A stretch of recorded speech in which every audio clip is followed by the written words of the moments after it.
Ndagusuhuje wowe ukunda Emishine Present. Amahoro y'Imana kuri wowe.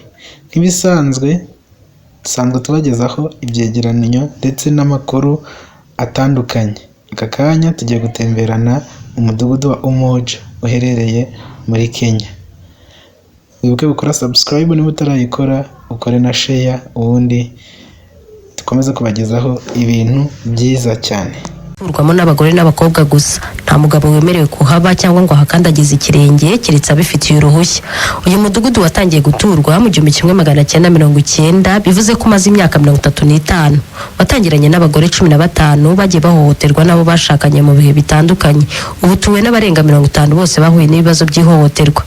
Bawufata nk'ahantu hizewe ho guhungira ihohoterwa rikorerwa abagore, gukata imwe mu myanya y'ibanga y'abagore ibizwi nka female genital mutilation, gufatwa ku ngufu, gushyingirwa bakiri bato, kuko akenshi usanga bashyingirwa ku myaka 12 y'amavuko n'ibindi bibangamira uburenganzira bwabo. Rebecca Rorosori watangiranye n'uyu mudugudu ubwo biyemezaga kujya kwatura, avuga ko igitekerezo cyaje nyuma yo gukubitwa n'itsinda ry'abagabo bamuziza kuvugira abagore bakorerwagaho umugenzo wo gukata imwe mu myanya y'ibanga nyuma n'umugabo wa Kamuta.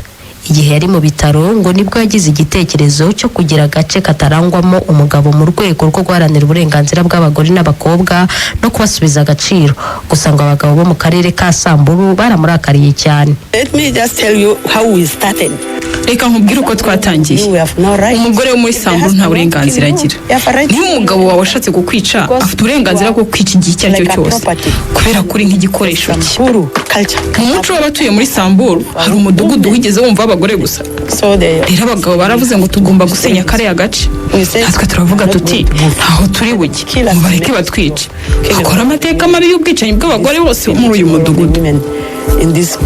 Abagore batuye muri uwo mudugudu bafata Rebecca nka marayika murinzi wabatuje mu ijoro rito.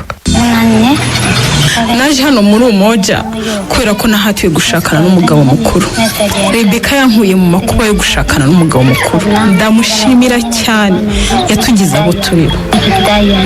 Bamwe mu bagabo batuye mu duce duhana imbibi n'umudugudu wa Umoja bagaragaza ko batishimiye aka gace kuko ngo umugore uhageze adapfa gusubirana n'umugabo. Mbere ya Umoja iyo nge n'umugore wanjye twagiranaga amakimbirane yawukaniraga mu muryango we, ubundi nawe ukamugarura. Ibyabaga byose umugore yagombaga kugaruka mu rugo kuko bakuru b'umuryango badusabaga gukemura ibibazo dufitanye mu buryo bwa gakondo.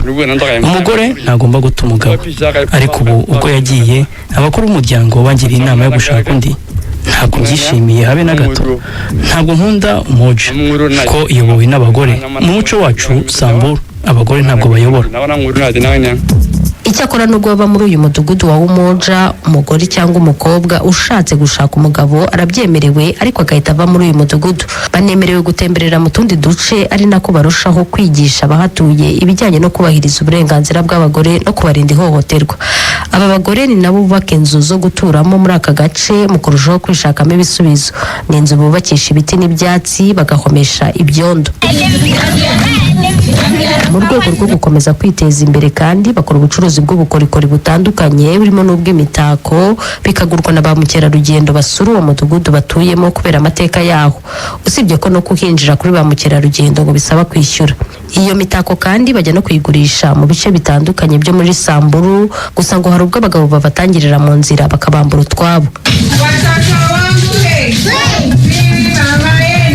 Nyuma yo kubona ko ibyo bakora bizana amafaranga, abagore batuye muri Umoja bagize igitekerezo cyo gushinga ishuri nk'uko bisobanurwa na Rebecca.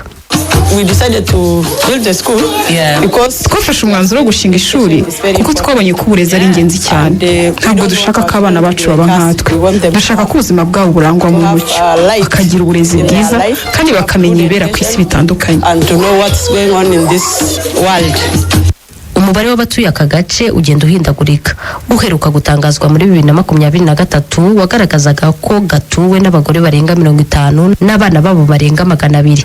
Igitangaje muri aka gace nuko umwana w'umuhungu yemerewe kubana na nyina kugeza agize imyaka 18 y'amavuko. Mu gushakira umuti iki kibazo, leta ya Kenya yafashe ingamba zitandukanye zo guhashya ihohoterwa rikorerwa abagore n'abakobwa ndetse no kubarindira umutekano, by'umwihariko abatuye muri Umoja. Harimo kubegurira ubutaka ndetse n'inzego zishinzwe umutekano zihora ziteguye kurwanya uwabasagarira. Ibi byatumye guhera mu myaka ya 2010 ibi byaha bigenda bigabanuka. Kora subscribe ubundi tubane.